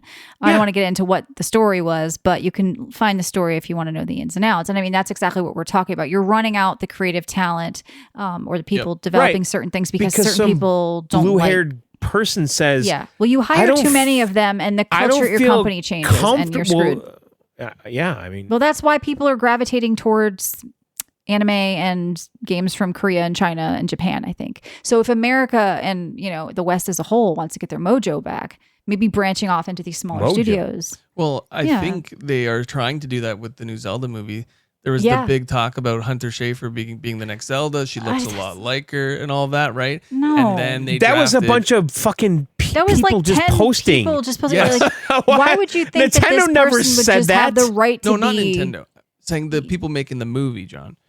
And The they movie chose didn't say that. They chose a female and a male for the part to stay out of that controversy. Wow, to not that's so shocking. revolutionary. Yeah. It's wow, not. No, they, I'm saying how they were trying to ballsy. force this Disney change into this movie, and I'm glad that they kind of kept it on their own, But there's going to be a group of people who want X to be X in a movie, and you guys aren't the ones that get to That pick. was a community thing, like to do that. Come on, who are you kidding me? Yeah, that was a... No, it was official. They were. It was they were not looking at 'em. official, dude. No Look it up. fucking It was way. news Nintendo like would 2 weeks never ago. do that. You would. That There's wouldn't no even saying. fly in fucking that country. way. There's no way. So, I mean, we could all, our listeners could have got together and said, cast Michelle as Zelda. And people would say, she doesn't look anything like Zelda. And then people would be mad that I didn't get Zelda. That's all it was. It was like a community push to get this person there from a certain other sect of a community. Right. And it just didn't work Some out. fucking people on Tumblr made a post and then it got retweeted 30 times. Like that's Yeah. what happened.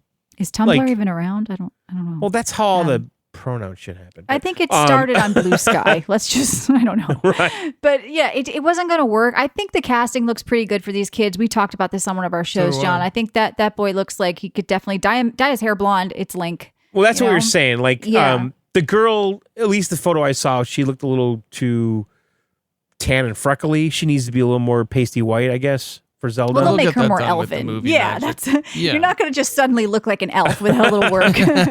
So I think I think the casting looks good, and I'm excited for this movie. Look, I know you guys like to tease me and say I'm a Nintendo hater, but like Zelda is one of my favorite properties of all time. It was the game I grew up playing with my dad in the dungeons and him drawing them on the paper, and I have fond memories of Zelda. I can't wait to see it on the big screen. So Yeah, I think this is listen, gonna be I'm great. really curious though where Zelda's going to go on the big screen. Like, is this Lord of the Rings? I hope is this so. is this the but it's Warcraft gonna- movie? Is it? I hope so as well. Let's not make it too Nintendo campy like the Mario movie. Let's have a little No. bit of an edge for Zelda. That's what I want. Well, it's live for- action for one, I think right? they'll So go Right. with, like How to Train Your Dragon direction. you know Yes, what? that movie just did realistic. very well. you know what they're going to Yes. go for? I can tell you right now. Harry Potter. That's That'd be probably their great. that's probably It their would work. milestone. Yeah, that would be really cool. Yeah. Because it was Harry Potter was like the perfect line between like childish, but also adults could watch it. And like Right. Christopher, what's his face? The guy who did Home Alone and Columbus. directed it. Columbus. Is that really his name? Was Chris Columbus? Yes, that's his really He did a name. really good job with directing that. So who's directing this? Do we know of them? Are they a famous director we would know? Or is it somebody out of... I didn't see. So it she would- doesn't, But look, I'm Wes excited. Ball. West, but I don't know if I have to look him up. But I'm excited about He the Zelda did movie. No lie. Maze Runner, Okay. Okay. Oh, we'll get that kind of feel. That's a That- good feel that's for the interesting. movie. I would- Kingdom okay. of the Yeah. Planet of the Apes. I hope the CGI doesn't suck. That's what I hope if they're doing that. But look, I can't wait for that. Also, I'm really excited about the Elden Ring movie because I'm an Alex Garland fan. So like video game movies are they're about to get good and get better and continue to get better, I think. So this is kind of good news. I think the casting looks Was good. Maze Runner good?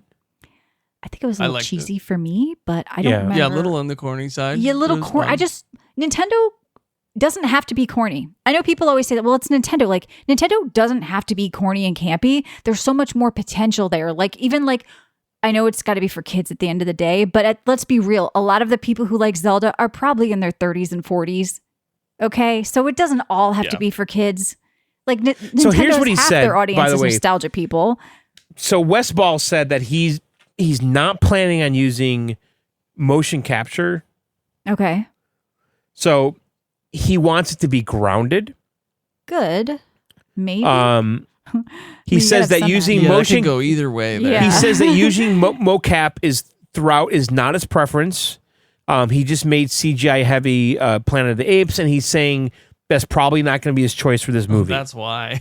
okay. But Yeah. they want to take a more practical approach to the Yeah. effects. And Yeah, Right. that's good news then, because some of It his is take good on news. those other effects, that was my main concern. But if they recognize that and they're not going to do that, I think that's good news, at least from my perspective. FromSoft reportedly in I'm advance. just wondering how dark they get, because it could be dark with Ganon and shit. The start of the last Zelda was pretty dark. I liked it. Mm-hmm. Like, it could be like evil as fuck, right? It should be. That's how it should be, a little bit spooky, a little scary. Yep. Yeah, it's going to be good. FromSoft reportedly in advanced development on an unannounced project alongside the Duskbloods. I'm very curious about this. I know, Ryan, you probably are too. Us coming off playing tons of Night Rain. Duskbloods is that's one I'm going to miss playing, but I mean, it is a little weird after me just playing the last Elden Ring game, Night Rain. So what are they doing with it? And what's this other unannounced project? Could it be Bloodborne remastered? People always want to know. But what do you think, or what would you like to see from this? I mean, it's apparently going to release alongside with Duskbloods. Oh, that soon? I didn't know that's it was that the early. rumor, I think, from what I'm reading. So I heard the one rumor was Duskbloods is going to be timed exclusive. So if they're doing that, then and they're going to release 2 games pretty much side by side on multi-platform. That's a lot of game from one company, right? Okay. I don't. It could come out as early as next year. Yeah, that maybe late next year. That could make more sense. I don't see them releasing 2 games side by side like that. Well, I wonder if Duskbloods is timed. That's interesting. Yeah, I don't see them not putting it elsewhere. It would be very hard, and like with today's age, not getting that PlayStation fund and the PC fund, because Nintendo's gonna be cool, but I don't know if it's going to drive that Soulsborne community to buy a Switch too, when most likely majority of the fans don't even have a Switch right now. Yep. So it's very tough to just put an exclusive like that on Nintendo. Is that Switch 2 only, or will it be out for Switch 1? I believe it's Switch 2 only, yeah. Yeah. So that would be a lot of sales they're giving up. So a time thing might make more sense. But yeah, I'm very curious what it is. I agree with you, Jedi. I hope it actually... So Jedi, you'd rather Bloodborne 2 than Bloodborne Remastered, I guess. But people want to see... I mean, that would actually make sense, though, because Duskbloods does have like some Bloodborne lore and background to it, right? So then if they're setting up for it, they might go hand in hand with a similar release schedule. They might have something up their sleeve. So that could be actually... excited. Yeah, that would be pretty awesome. Netflix greenlights Assassin's Creed live action series, keeping with more video game stuff news. What do you think about Assassin's Creed? Dead, done, or could this be good? Live action. Dead for me. I never got into the more recent I think games. they killed it. I don't know. I know a lot of people really loved that last one. But the series is so fragmented. Like, can you even like identify who the star of the series is at this point? Can most people say that's Assassin's Creed? So what do they do? What are they going to make? To me, it's always Ezio. I know we like the first couple games, but like, can most people do that? Like, say that's who Assassin's Creed is? I don't think you can. Who is the if you assassin? would ask me, I wouldn't have known who to pick. Any of them. Yeah. I mean, the first guy, what was it? Desmond? What was the first guy's name? I mean, you could go back to the beginning. Roger? Yeah, Roger. I hope this one's about Roger. Splitgate 2 unlaunches, John. You want to talk about this? I saw that. Into beta. Wow. What's going on? So, listen, I saw that they spent like $400,000 to get streamers to play that game when it came out, and we were all talking about it. I mean, it got us to talk about it, right, Ryan? And I played it, you played it, whatever. I played it. So it was $400,000 they spent, and then that lasted about a week, and then the player base just fell off a cliff. Right? I don't think it went like 2 weeks tops, over 20K maybe, and then it died. Like I think the beta peaked and the main launch didn't get nearly. Yeah, because they blew their load on getting streamers to get hype going for it. I mean, to be that fair, stupid guy at the Game Awards, and then then he wears the red hat. And people lose their fucking mind. To be fair, I think it was more that the game did go backwards in a lot of people's minds. I know not to you, Ryan, but to a lot of people, there were less portals. They felt that the gameplay wasn't as good as the first one, whatever. The game was never amazing to begin with. I'm sorry, Ryan. It just wasn't. No, I don't think it's like this 10 out of 10 masterpiece. But it was never like part of the zeitgeist. It was never the shooter to end all shooters. It was never any of that. No, you know what it was? Is it came out in COVID when COD was on a bad turn. Everybody was like, COD was never on a bad turn. No, it was on a lull. It was on a lull, and people saw Splitgate. They were like, holy crap, this is awesome. Halo didn't 10 drop. Pokemon people saw it, but no one else. It's got nothing to do with Pokemon. What is Pokemon? He's trying to find somebody to get under your skin. Halo wasn't coming out for a few months. COD was Halo was before not its new part game. of this conversation. What? Yes, it was, John. we were waiting for the new Halo. Mm-hmm. The new COD or the old COD was dying. They were waiting for the new COD, and this one came out. And like, I'm pretty sure it was the middle of COVID. Dude, Cold War came out in 2020, and that was fucking There's badass. a new COD every COD year. is Yeah, dead. dude, there's always a lull. Cold War was fucking fun as shit, by the John, way. right now we are in the COD lull until the next release. You can't tell me we're not. That's They do only the like, same it's thing only every like year. 3 months, though. Yeah, but it's still a lull. They pull John, you said development. you quit COD years Matt ago. I'm sorry, McCarthy, months ago, and we're let Gray me Zone finish. guys, and then you never Let me played Gray finish. Zone. Matt McCarthy and I have declared that we're not playing Call of Duty anymore until. Can you guys not declare stuff together? It's really uncomfortable. No, I just feel like it's an unhealthy relationship, Ryan. We need to step in, intervention. You guys But I'm telling you, in 2020, Cold War was fucking the shit. Yeah, John, I played the hell out of Cold War. Yeah. I think I have like freaking 25 Fucking days in that game.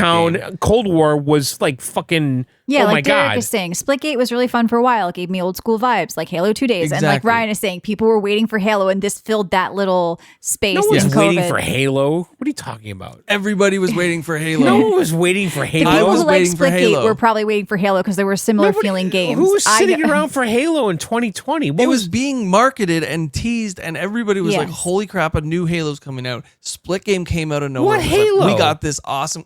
The last one. What was it called? Infinite? Yeah. this something doesn't work here. Yeah, that's John, not 2021. every single That's person has to be, but there's still a fan I knew following. I knew this didn't work. That's 2021. No one's sitting around in 2020 It waiting was for in Halo. early access before that. You're looking No, at the Halo release Infinite date came of out December of 2021, which is really 2022. So the math does not work. Okay, so Sorry. maybe I wasn't thinking of Halo, but it was in the Okay, COD lull, so like I people- said, and we were playing Splitgate. We were looking for I was. And It was so did popular at the 50, time, Ryan. 60,000 You don't have to people playing defend it. even It more. had- I tried Splitgate when it came out back, I guess during COVID. I didn't equate that because I was building furniture Well, there were for a some lot reason. of people home gaming. Mhm. Okay. All right. Well, any other news before we get out of here? You guys are driving me nuts with this John, I Splitgate gotta tell you argument. something. Though. I gotta tell you about what happened last week or Oh. 2 weeks ago. What's What that? happened? So this is over the span of a couple days. There was a lot of excitement going on. I was at work. Coworker, like my boss, was leaving. He's going to another job, and he was emptying out his locker, and he found an N64 with like 5 games, 2 controllers, the whole In his kit and caboodle. locker? Yeah, because I guess some of the guys were playing on night shift like 15 years ago, and he just took it when they left and just stored it, and he ended up giving it to me. But get this, the next day I go to my dad's house to pick up a few things, and he's like, "Hey, come here. We just got back from your mom's uncle's." And he's like, "We're cleaning out his house." And I come in the living room, and what's on the table is a brand new in-box NES from 1988. Wow. It is pristine. He opened it. He never played a game. He did open it, sadly. He never played a game. There was never a game inserted. He turned it on, took out a controller, probably realized he couldn't play it. Sounds like you're put talking it about a back in the bride you're box. buying. Right. Oh, Nothing was ever man. inserted. She has been taken out of the box. Sorry, continue. Came from overseas. It was Yeah. no. I She's of age. All right, so you got an N64 from a locker, okay? Yeah. Yeah, And, and an NES wait, hang from on, we'll under get the to the NES in a stairs. second. So you got an N64 from a locker with 5 games. Which are the games? it was Ocarina of Time, Great. Duke Nukem, Yeah, nice. FIFA, Madden, and NHL. NHL. Okay, good. I did like And- Wayne Gretzky hockey better, but okay. So that was all like just loose shit with cables. It all worked. Did you play it? Everything's there. It all works. I was amazed that it wasn't covered in steel dust, but Okay, and then you go home and your dad has a new in-box NES, yeah. correct? The box has no scratches. Now It you is said like you got it from 1988, Walmart. which doesn't quite gel with release. So it was a later release. Is that what it was? 88 or 87? Which Well, it the says it on system box. came One out like 86-ish. I got yeah, mine so in it was probably. like the second run or whatever. Okay. He got it from a work party. I guess they were doing like employee of the month stuff for Christmas. He Oh. said, and he won it. And he's not a gamer. He was just a worker for Hostess. I see. And it's been sitting there in his basement. Wait, he never opened it? Like I said, he opened it. He must have plugged it in. Like the only thing that was out of packaging Yeah. was the system itself. It was in the open plastic Right. and the controller with the power cord. Everything else was still wrapped tightly. Like Now, was this like a manuals bundle in with the there, game? Nintendo Power. No games. There was nothing. Okay. I opened up the thing there. Like I looked inside the slot There was no dust, and everything is in pristine condition. So what are you going to do? Did you buy games for it? I'm going to. Yeah, I'm going to buy a couple games. Yeah, I told him to sell it all for money. And he's like, nope, we're doing this Christmas. Now, Namco in the chat says, I hate to be the naysayer, but none of those games hold up. Now, John, isn't Ocarina one of your favorite Zelda? Or? Well, that's Zelda. That holds up, obviously. Okay. Zelda holds up. That's Not stupid everything's to say. going to be the experience that we get. Yeah, but today. Ocarina is still considered one of the best Zeldas or 3D RPGs of adventure games of all time. So that's stupid that you even say that. So That's right. but You're obviously, stupid, like Namco. fucking. You heard it here from John. But EA hockey or whatever, yeah, that probably doesn't hold up. And you can't compare them to games today. Me personally, never owned this console. Played it at my cousin's a little bit, but I've always loved the original Mario games. Playing them like. Well, I have all those consoles right behind me. So yeah. I wasn't gonna telling him pick up not to play Mario. the games because I know he missed some of them because he wasn't alive in '86. But you can emulate them and get a similar experience. That's all I'm saying. I know, but I want to feel this on the true hardware. And hey, if those I don't like controllers it, weren't as good as they seem. That's all I'm saying. if I don't like it, I'll wrap it back up, put it nice and neat back in the box, and I'll sell it like new. Yeah, or I'll There keep you it go. in a case like somewhere. new. Yeah. All right. Well, that's a cool thing to But find. I'm though, going to all jokes disagree aside. with the chat about this because, first of all, N64 for me is like my favorite retro console of all of them, period. I hear that a lot. Yeah. I'm a Game Boy guy. And those early 3D games are still great for me. And Super Mario 64, Banjo-Kazooie, fuck off. Those are still some of the best 3D platformers ever made. I'm going to pick up Donkey Kong 64. And Donkey for Kong sure. 64, which is a rare game, the company Rare, not rare, like hard to find. And that got panned, just so you know, Ryan. It did not get a lot of love when it came out. No, it didn't. No, it didn't. It's not as good as Banjo-Kazooie or Banjo-Tooie or the other Rare games or 64, but I did like that game quite a bit. And it has the yellow cart, by the way. Yeah, I remember seeing it in like Blockbuster and stuff when I was a kid, going to rent games. Yeah. Yeah, Mario 64 Namco absolutely holds up completely to this day. Well, you posted some pictures too. So if you want to see those or just hang out with us, we are there in Discord at videogameoutsiders.com. You can support us in Discord as well. But remember, the Lipson VGO app is being phased out. So head to videogameoutsiders.com, click that red juicy premium button that John loves, and support us on Supercast for weekly bonus shows, the 20-year back catalog, and ad-free versions of VGO episodes.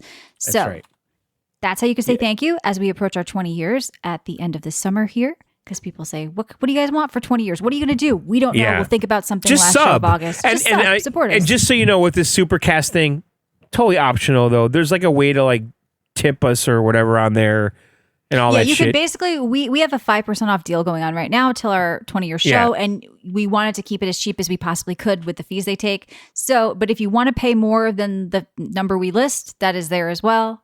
And that's completely optional. Yeah, so and you can actually like support without subbing. Like, you can give us a tip. You can gift subs There's over a lot there. of options right here with this Supercast thing. Yes. So go to videogameoutsiders.com, click the dripping red premium button, and then after you subscribe to that, you can listen to all of our bonus shows, the 20-year back catalog on any player you want on the web, whatever. It's a way better solution than we had before, without a doubt. It's way better. Any app you use, any podcast player you use. Yeah.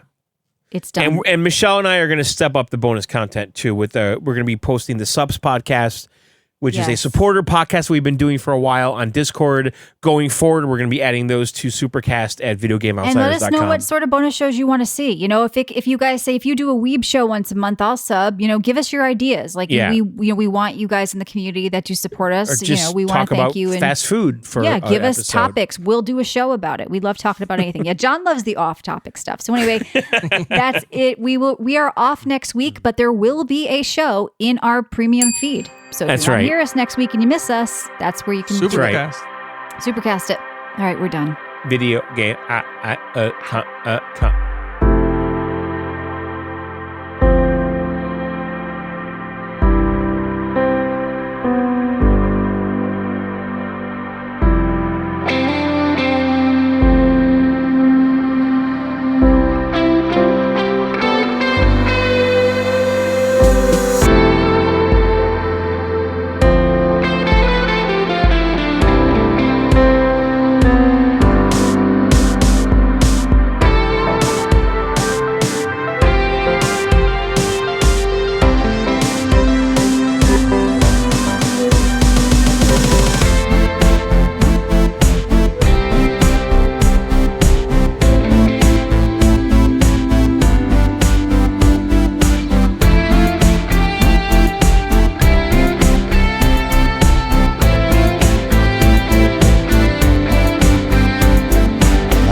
Something has to break for someone else to win. I don't know what it is, but I'm ready to begin. Open up my eyes, I didn't want